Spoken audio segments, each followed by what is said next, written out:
प्रिय मित्रों, स्वागत है आप सबका आपके अपने चैनल स्टडी विद प्रदीप पे। दोस्तों, जैसा कि आप जानते हैं कि हम लोग यहाँ पे बायोलॉजी को डिस्कस करने वाले, क्लास 9th की बायोलॉजी है और इसमें हम लोग चैप्टर नंबर 5 जो है वो आपके बायोलॉजी का पहला चैप्टर है। और इस प्रकार से हमने इसके पहले वाली वीडियो में कंटेंट एंड सिलेबस के बारे में डिस्कस किया था। यदि आप नहीं देखें तो फर्स्ट वीडियो जरूर देख लीजिए, और अगर चैनल पे नए हैं तो चैनल को सब्सक्राइब कर लीजिए। और नीचे दिए गए नंबर 8004109989 पे आप व्हाट्सअप करके चैनल से जुड़ सकते हैं, जो आपके लिए पूर्णतः फ्री है। तो बात कर रहे थे यहाँ पे, आज जो हम लोगों को डिस्कस करना है the fundamental unit of life यानी सेल। हम लोग किसको डिस्कस करना है? सेल के बारे में डिस्कस करना है। फंडामेंटल यूनिट ऑफ लाइफ कहते हैं। क्लियर है?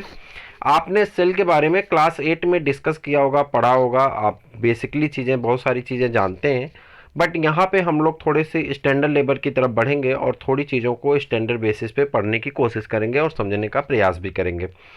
आप जिस भी कॉलेज से, इंस्टीट्यूट से जुड़े हुए हैं, वहाँ पे आपको सारी चीज़ें बताई जाती होंगी। हालांकि लॉकडाउन की वजह से आपकी क्लासेस नहीं चल रही हैं, तो उस क्लासेस को आप जब करेंगे तो वहाँ पे लैब में आप जाएंगे। लैब में बहुत सारी चीज़ें दिखाई दी जाएंगी। 3 डायमेंशनल बहुत सारे डायग्राम रखे होते हैं। लैब में बहुत सारी मैनुअल चीज़ें होती हैं। माइक्रोस्कोप होता है, कंपाउंड माइक्रोस्कोप होता है, ठीक है, कवर स्लिप होती हैं, ठीक, वहाँ पे एक डिसेक्शन बॉक्स आपको मिलता है, उसमें बहुत सारी चीज़ें होती हैं। तो उन सभी चीज़ों के बारे में आपको लैब में बताया जाएगा। उसमें से कुछ थिंग्स ऐसी हैं जिसकी यहाँ पे इंपॉर्टेंस आएंगी, तो एक एक करके उसके बारे में भी चर्चा करेंगे। चलिए स्टार्ट करते हैं।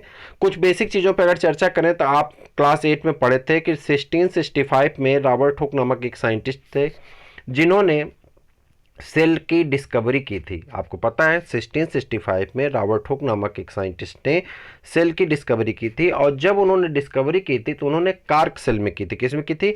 कार्क में की थी, जो कि डेड वुड थी। और उन्होंने जो स्ट्रक्चर वहाँ पे देखा था, सेल्फ मेड माइक्रोस्कोप से उन्होंने देखा था। और जो स्ट्रक्चर देखा था वह स्ट्रक्चर कैसा था, तो आप उसके बारे में बताएंगे कि यह स्ट्रक्चर कैसा था। हनी कॉम लाइक स्ट्रक्चर था, यानी मधुमक्खी के छत्ते जैसी संरचना दिखाई पड़ी थी। अब हनी कॉम लाइक स्ट्रक्चर में जो उन्होंने देखा उसे उन्होंने लिटिल कंपार्टमेंट कहा, जिसे उनकी भाषा में लैटिन वर्ड में क्या कहा जाता था? सेलुला कहा जाता था। और फिर उसी सेलुला से एक टर्म ओरिजिनेट होता, जर्मिनेट होता है, जिसे हम लोग क्या कहते हैं? सेल कहते हैं। और हिंदी में उसे कोशिका कहा जाता है। आपको एक चीज़ और बताते चले यहीं पे कि जो रॉबर्ट हुक थे, इन्होंने किसको ढूंढा था? डेड सेल को ढूंढा था। सिर्फ इन्होंने किसको देखा था? पेरिफेरी को देखा था, जिसे हम लोग प्लाज्मा मेम्ब्रेन कहते हैं या सेल वॉल कहते हैं, उसी को इन्होंने देखा था। ठीक है, तो इन्होंने ऊपर की जो पेरिफेरी थी उसी को देखा था, ना कि अंदर के साइटोप्लाज्म को देखा था। अब चूंकि इन्होंने डेड सेल की डिस्कवरी की थी, तो क्वेश्चन बनता है कि लिविंग सेल की डिस्कवरी किसने की थी? लिविंग सेल की डिस्कवरी 1664 में, कब? 1674 में, सॉरी 1674 में एक साइंटिस्ट आते हैं एंटोन वॉन ल्यूवेनहॉक, जिन्होंने लिविंग सेल की डिस्कवरी की। और लिविंग सेल के बारे में उन्होंने बेसिकली सारी चीज़ों के बताया। धीरे धीरे डिस्कवरी बढ़ती गई। सेल ऑर्गेनेल की खोज की गई, न्यूक्लियस की खोज की गई, फिर उसके अंदर से बहुत सारे छोटे छोटे चीज़ें दिखाई गई, देखी गई। तो सबके बारे में, कई ऑर्गेनेल्स हैं उसके बारे में भी डिस्कस करेंगे। यहाँ पे चीज़ें आती रहेंगी, पढ़ते रहेंगे, जानते रहेंगे।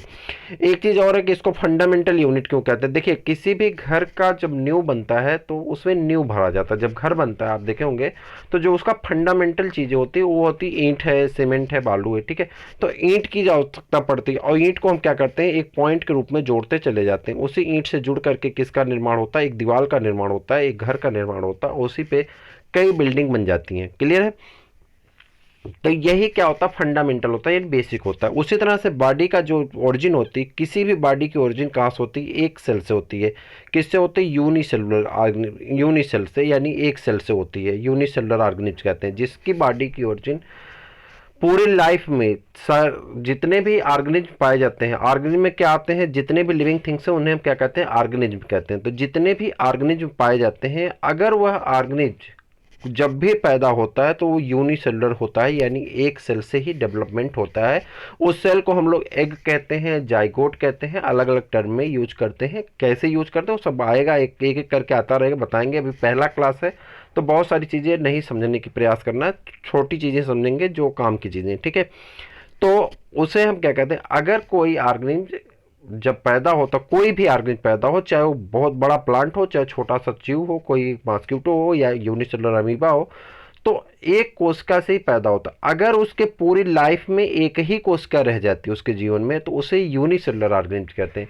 लेकिन अगर उसके जीवन में सेल मल्टीप्लाई करके क्या बना लेती हैं, सेल से क्या बन जाता है, टिश्यू बन जाता है, और टिश्यू से क्या बन जाता है, टिश्यू बन जाता है, टिश्यू से आर्गन बन जाता है, आर्गन से आर्गन सिस्टम बन जाते हैं, और आर्गन सिस्टम से किसका निर्माण हो जाता है, बॉडी का निर्माण हो जाता है। ऐसे ऑर्गेनिज्म को हम क्या कहते हैं, मल्टी सेलुलर ऑर्गेनिज्म कहते हैं। मल्टी सेलुलर ऑर्गेनिज्म क्या होते हैं, सेल एक से ज़्यादा सेल जैसे ही पाई जाएगी उसे हम क्या कह देते हैं, मल्टी सेलुलर ऑर्गेनिज्म कह देते हैं। ठीक है, अब उसके बाद मल्टी सेलुलर ऑर्गेनिज्म किस में कन्वर्ट हो जाता है, टिश्यू ग्रेड में चला जाता है। पहले ऑर्गेनिज्म क्या होता है, यूनिसेलुलर होता है, एक कोश की होता है, फिर इसकी सेल डिवाइड करते हैं, बहुत सारी कोशिकाएं हो जाती है, इसे मल्टी सेलुलर कहते हैं। फिर ये मल्टी सेलुलर में जो same origin, same structure, same function की कोशिकाएं होती हैं, वो सभी आपस में क्या करती हैं, कोलैप्स कर जाती हैं, और किसका निर्माण कर लेती हैं, टिश्यू का।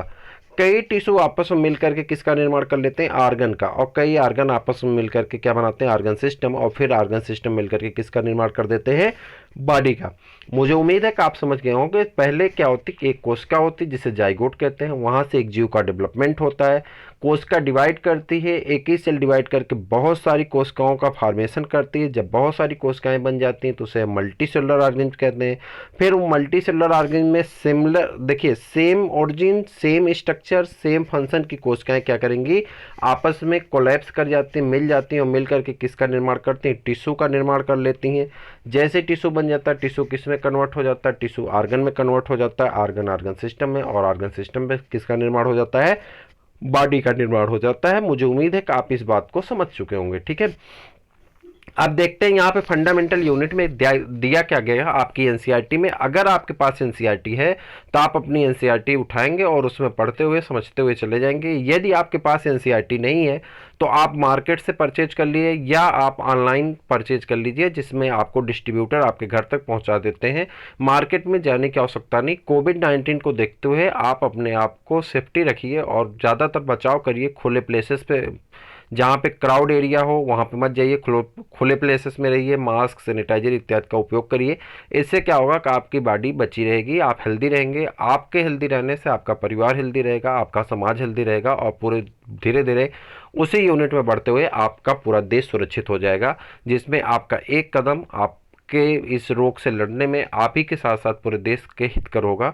तो आप अपना दायित्व निभाइए और कोशिश करिए कि सैनिटाइजर, मास्क इत्यादि का सेवन उपयोग करिए, जिससे, और अगर आपको कोई प्रॉब्लम है तो उसकी दवाइयाँ आप तुरंत डॉक्टर से कंसल्ट करके ले लीजिए, हिडन मत करिए। ठीक है, अब इसके बाद आगे बढ़ेंगे तो आगे यहाँ पे बहुत सारी चीज़ें आपको दी गई हैं जो आपको पढ़ना है, समझना है। ये एनसीईआरटी आप मंगा लीजिए, एक ही में फिजिक्स, केमिस्ट्री, बायो तीनों की एनसीईआरटी आ जाती है।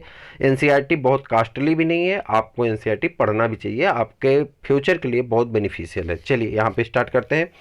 While examine a thin slice of cork, आपको एक पतले से कार्क को क्या करना है, एग्जामाइन करना है, यानी परीक्षण करना है। ठीक है, Robert hook saw that the cork resemble the structure of honeycomb consisting of the many little compartment। जैसा मैंने आपसे बताया कि रॉबर्ट हुक ने क्या किया था, एक कार्क लिया था, उस कार्क में उन्होंने देखने का प्रयास किया था, तो उन्हें मधुमक्खी के छत्ते जैसी एक संरचना दिखाई पड़ी थी, जिसे उन्होंने लिटिल कंपार्टमेंट कहा था।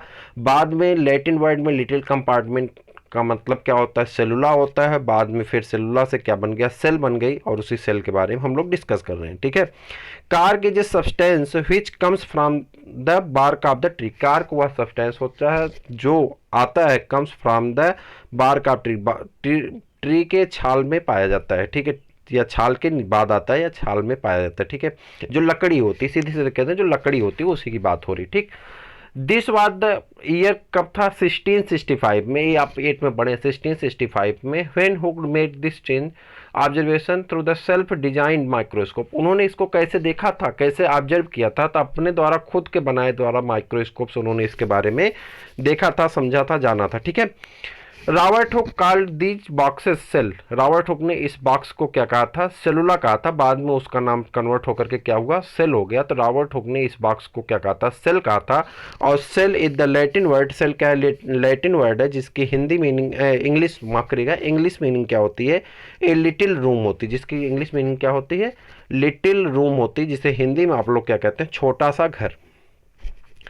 This may seem to be a very small and insignificant incident but it is very important in the history of science. कह रहा है कि यह बहुत छोटा वर्क था लेकिन विज्ञान की दुनिया में एक बड़ा क्रांति लाया, बड़ा इंसिडेंट था, एक ऐसा एक कार्य हुआ, एक भाग कह सकते हैं कि एक ऐसा कार्य हुआ जो विज्ञान के इतिहास में बड़ा परिवर्तन लेकर के आता है।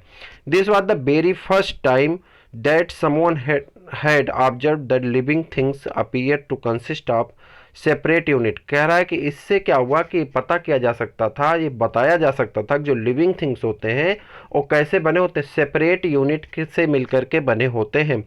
आपको एक छोटा सा एग्जांपल देते हैं। आपके पास आपके फ़ोटोज़ होंगे, ठीक है, चाहे आपके मोबाइल में होंगे, चाहे आपके पास फ़ोटो खींचे हुए हैं, चाहे पासपोर्ट साइज़ या फुल लेंथ की।